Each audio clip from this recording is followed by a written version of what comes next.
Well, good morning to you. It is a Monday. Yeah, I know that. Not much we can do about that. Beginning of a new week, though. We've got a great lineup for you for the next half hour. We'll get you all the HCC news and information that you need to know to keep up with the work week. We've got a couple of special guests we'll get to in just a moment. I've got two co-hosts this morning. Of course, Raquel Sims down in Stafford, Brittany Pacheco at her home studio. We'll start with you. Good morning, Raquel. Good morning. I hope everyone had a great week. I'm so happy to be here. Thank you for having me, Todd. Thank you for being here. We're going to get with you and check on all the doings out there in Stafford shortly. Brittany Pacheco. Brittany has had an interesting weekend, to say the least. Brittany, have you been to a vet lately? Have I been to a vet lately, Todd? I spent all day Sunday at the vet hospital because my lovely pup Luna, who you know that I just love and adore, decided that she was going to eat a screw off the floor as mommy was doing a DIY. Oh, there you go. Yeah, about 6 hours later, everything came back normal, blood work, x-rays, etc. She's fine. She's not experiencing any symptoms of vomiting, loss of appetite, corgis losing appetite, really. Yeah. But we're going to move on to brighter things because tonight she actually is going back to school. She's going to go back to classes for her canine good citizenship title. So I think she lost that over the weekend. You think? Yeah, I mean, $1,000 and a trip to the vet, eating hardware off the floor. I don't think that's good citizenship. No, not one bit. Not one bit, which is funny because we went to Lowe's earlier that morning and she was perfectly fine. Loved it. Yeah. Weird. But anyway, but no, we're gonna move past that and do our puppy classes for canine good citizenship. So wish us luck on that, everyone. But moving forward, Todd, before we get into our show with our guests, I just want to quickly remind everyone to please follow us on social media, Facebook, Twitter, and Instagram, even LinkedIn. I don't really mention LinkedIn a whole heck of a lot. Obviously, that's geared more towards business professionals. However, we're on there as well. Don't forget about our YouTube channel. Be sure to subscribe, hit that notification bell. And last but not least, to our audience, also to our guests, I encourage you all to share this podcast on your personal Facebook page. That way we can not only grow our audience, but just share this information out to everyone who is not following us. That's right, Brittany. Stick around. We'll check in with you later on the show and try to keep Luna from eating any hardware, at least during the next 30 minutes. She's actually crated up right now, so she's good. She's fine. All right. Good to hear. All right, so we got some special guests, both of them HCC related. Joe Harris joins us this morning. And Joe, if you could unmute your mic, you are you're with recreational sports at HCC Northeast. Good morning to you. Good morning, Todd. Thank you for having me. Good to see you. We're going to talk more with you. We got a few questions about rec sports. I know you've got a lot going on. You guys are doing a great job out there. Stick around. We'll get to you shortly. And we want to check in now with Dr. Katherine O'Brien. She's been on our shows before. And Dr. O'Brien, good morning, first off. And I want to ask you, you oversee the entire college readiness program. But today you're here to talk about our dual credit program, which really... Yes. A lot of people may not be aware of it, but that's a huge program for HCC as we allow to get high school students in to earn their college degree as well. Yes, good morning to you. Yes, we do have a large dual credit program. We have about 9,500 students who take courses with us each semester, and we are growing at a rate of approximately 6% each year in our enrollment.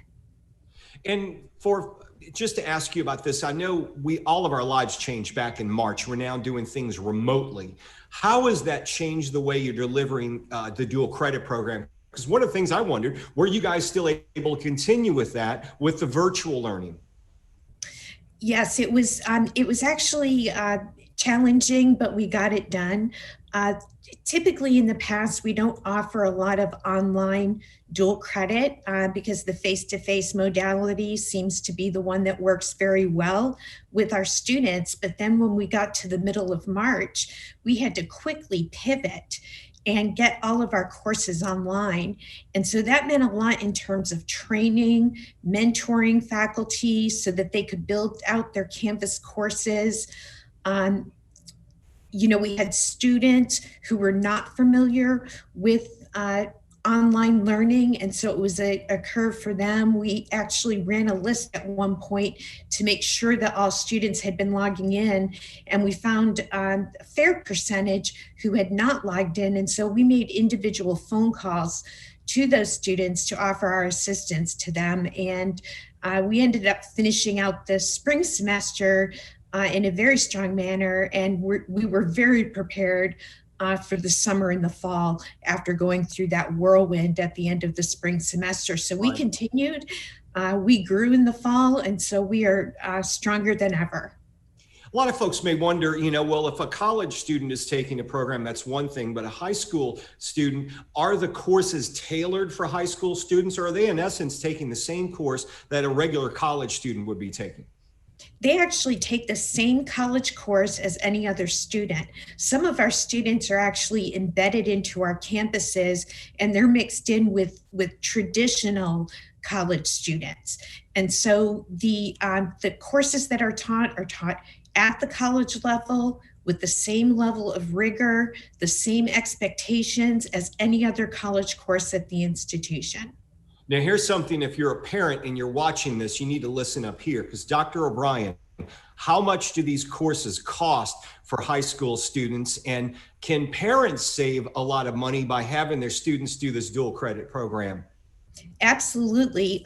If the student resides within our taxing district, the courses are completely free. If they are out of district, they pay just $65 per course. And so it's a huge savings over the course of their time taking these college courses for dual credit. We have a lot of programs in early college high schools and P-TECH programs where our students are graduating with a certificate or a degree before they graduate from high school. So they've saved themselves potentially 2 years of tuition at a 4-year institution. They even save themselves tuition to be an HCC student, frankly, if it's free for them. Absolutely. I mean, it's a win-win situation, because not only are the courses free if you're in district, but you also can get out of high school with maybe 1 or 2 years of your college career under your belt that you don't have to pay for. Exactly. And it is truly remarkable that we're able to do that. The board has been very supportive of this program, and we've been able to offer it widely, and the fact that we are able to offer it free to so many students is really quite remarkable. What degrees and certificates exist for our students in the dual credit program? Well, we offer an Associate of Applied Science degree in different areas of workforce instruction. We offer an Associate of Science degree, an Associate of Arts degree. In addition, we have in workforce a wide variety of programs, too many to list. We do construction, we have computer science, it runs the array, but students in those programs at least can get a level 1 certificate, and then they move on into a level 2 certificate. And so they're stackable, and those level 1 certificates are actually very handy because students don't have to be deemed college ready to get into a level 1 certificate. They just need to be college ready by the time they're at a level 2. So that's open. That's a wide open program for students.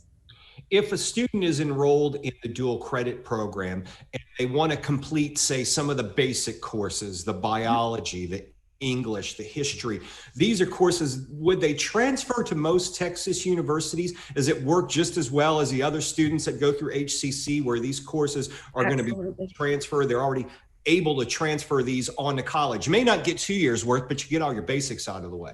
Absolutely. And we do offer all of the academic courses that we're offering that would be on an associate degree track are the core courses.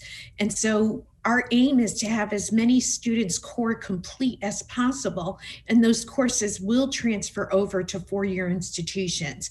And so it's just like any other traditional HCC student with the courses being counted.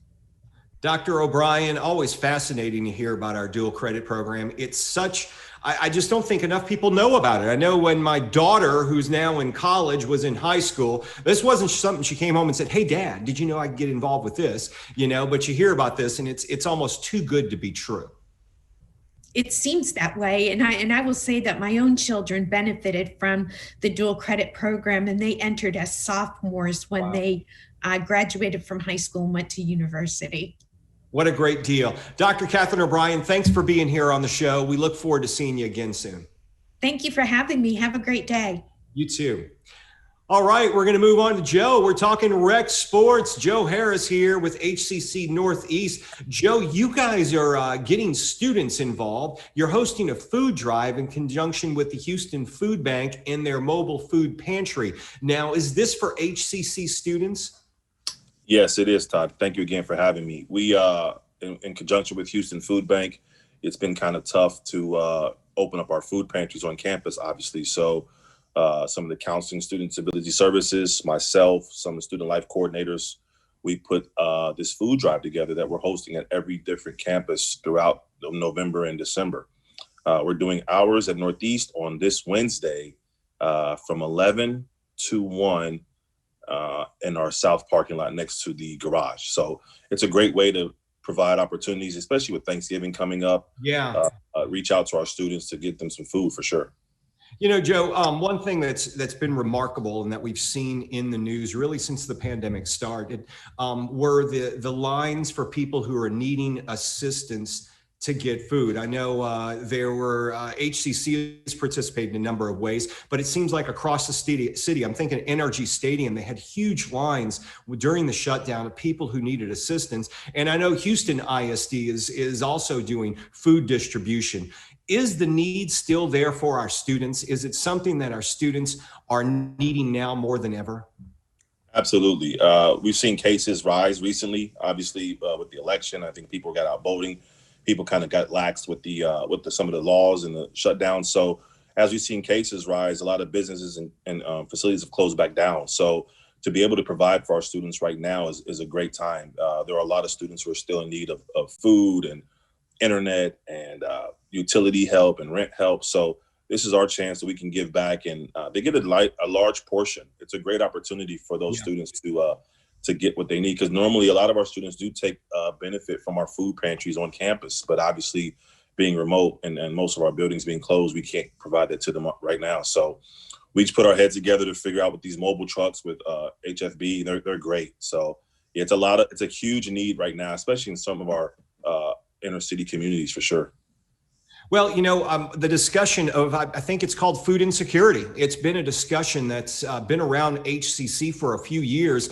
And this isn't the first time we've done this. We've been helping our students. And I know some colleges, some campuses have a food pantry there that students can stop by and get their needs. For this situation, do the students just show up? Do they pre-register? Can they get in a program? How does that work? So there's a pre-registration online.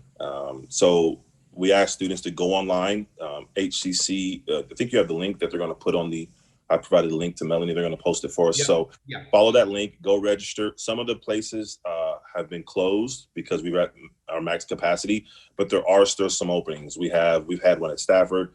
We're having ours at Northline this coming Wednesday. We have them at Central, Southeast. So they're all throughout the district, November and December. So find one that fits you.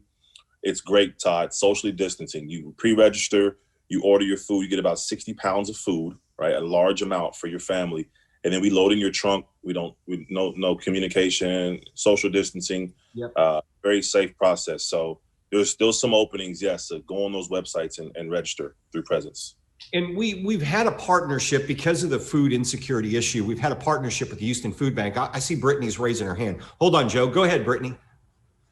Sorry, real quick, Joe. I just wanted to get clarification about this food bank is open too because of the pre-registration form that needs to be filled out. We did have one question that came in over the weekend about if it was only open to current HCC students, only open to the HCC family, or is this something out to the community? So if that's something that you can just address real fast. Yeah, for sure.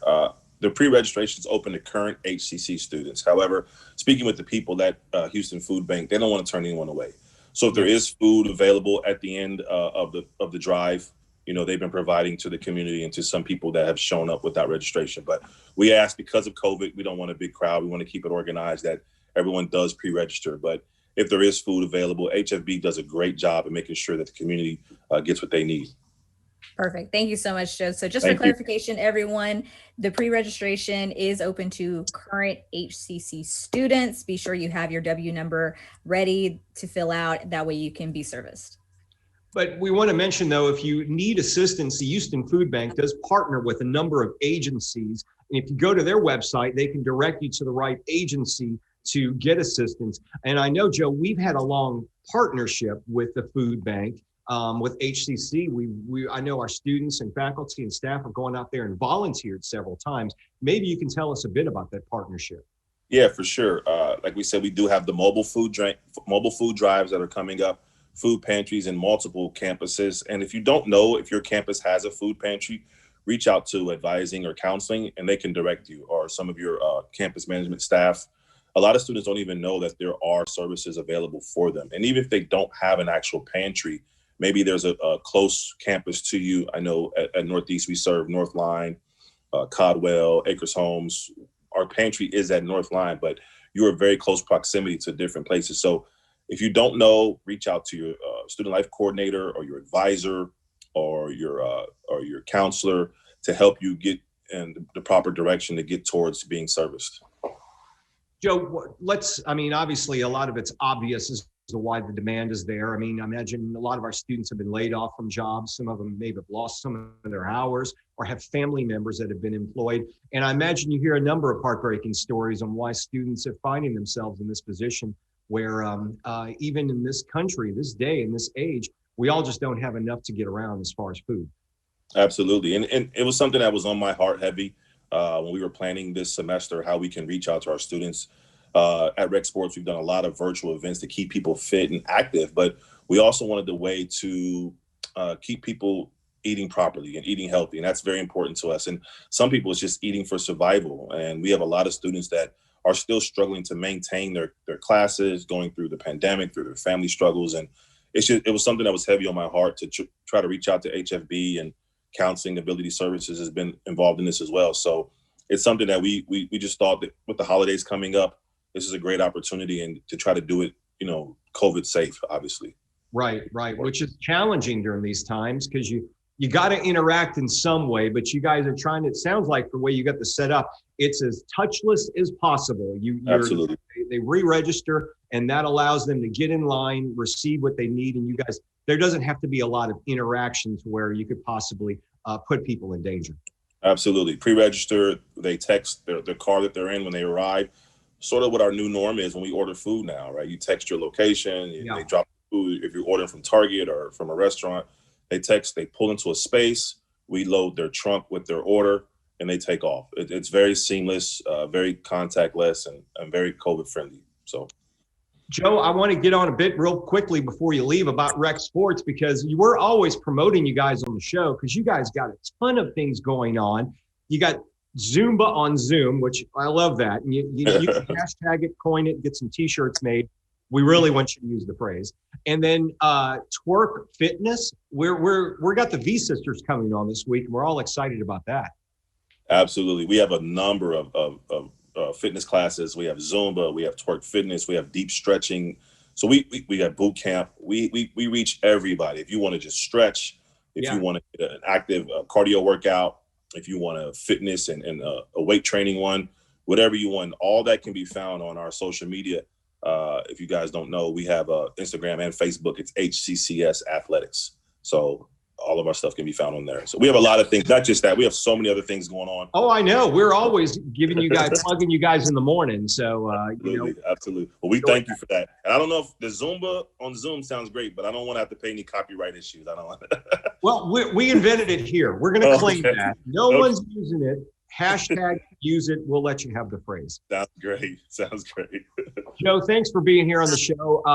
Have great luck with that food drive. You guys are doing some great work there, and it's great to see help getting to our students in this time of need. Thank you, guys. Thank you, Todd. Thank you. We'll see you again. Take care. All right, we're going to move on to our HCC news portion of the show. Every Monday, Raquel Sims joins us. She works for our Stafford METV station and brings us up to date with what's going on out there. Good morning again, Raquel. Good morning, and thank you again for having me on. And boy, do we have a lot going on out here in Stafford. I first just kind of want to give an update with what's going on with the elections.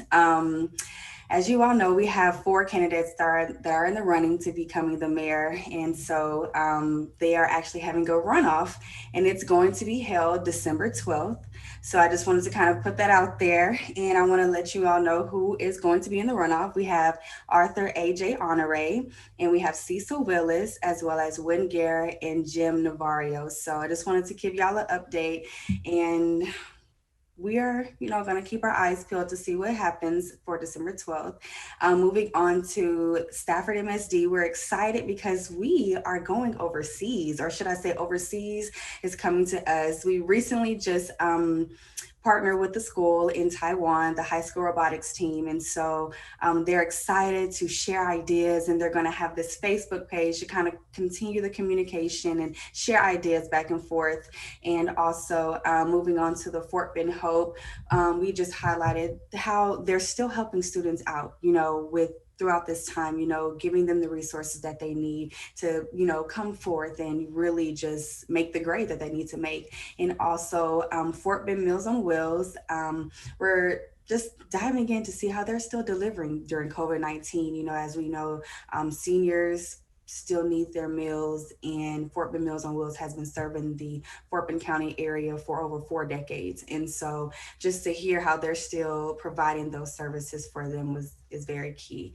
So yes, so that's what's going on here in Stafford. If you aren't doing so already, please follow us on Facebook at HCC Stafford TV Studio, as well as on YouTube at HCC Stafford TV Studio as well, and on Twitter at HCCSW TV Stafford. Thank you again. I hope you have a great week. So Raquel, let me ask you, so when you guys have a runoff in Stafford, you don't have just the top 2 candidates to run off between all 4 again? Is that how it's working? If I'm not mistaken, I want to say it's the top 2. Okay, so you want to clarify that. So the top 2 candidates will be going in the runoff. That's what I was wondering. And that election, that runoff election, will take place December the 12th. Yes, sir. Yes, sir. My apologies. I was just reading what was all on my thing. Yeah, I just wanted to make sure. All right. Well, Raquel, thanks for bringing us up to date out in Stafford. We will check in again with you next week as well. Thanks for being here. Thank you. All right, Brittany, let's see. We've got a big deadline today. 500-word essay. If you like writing essays and you're a good writer, that you can win a $250 scholarship. Today's the deadline, though, and this is being provided by whom is that, Brittany?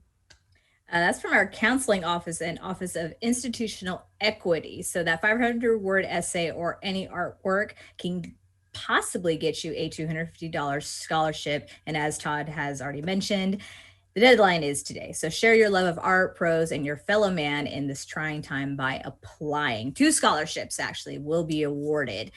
The only requirement, you have to have a minimum of a 2.0 GPA. So we've had this circulating on our social media. Be sure to check that out. And if you do have questions, you can email hcc.healthyrelationships@hccs.edu.